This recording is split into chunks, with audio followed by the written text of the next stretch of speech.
बांग्लादेश की साबिक वजीर आजम खालिदा जिया की सेहत एक बार फिर तशवीशनाक सूरत इख्तियार कर गई है। उन्हें 2 रोज कबल सांस लेने में शदीद मुश्किलात के बायस अस्पताल मुंतकिल किया गया था, जहां इब्तिदाई तौर पर ICU में रखा गया। ताहम हालत मजीद बिगड़ने पर डॉक्टर्स ने आज उन्हें वेंटिलेटर पर मुंतकिल करने का फैसला किया। मेडिकल टीम के मुताबिक खालिदा जिया फेफड़ों के इन्फेक्शन और सांस के शदीद आर्जे में मुब्तला है। कुछ वक्त के लिए उनकी हालत में मामूली बेहतरी आई थी, लेकिन फौरन ही दोबारा खराब हो गई, जिस पर माहिर डॉक्टर्स ने हंगामी नौयत के टेस्ट तजवीज किए। चीन से आने वाली माहिरीन की टीम ने भी उनका मुआयना किया है और हतमी रिपोर्ट्स का इंतजार है। डॉक्टर्स ने अगले 24 घंटों को इंतहाई नाजुक करार दिया।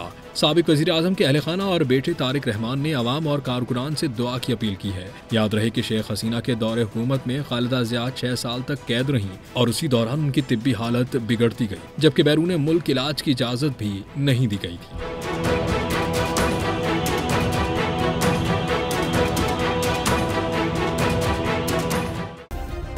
सब्सक्राइब करें और बेल दबाएं ताकि कोई खबर रह न जाए।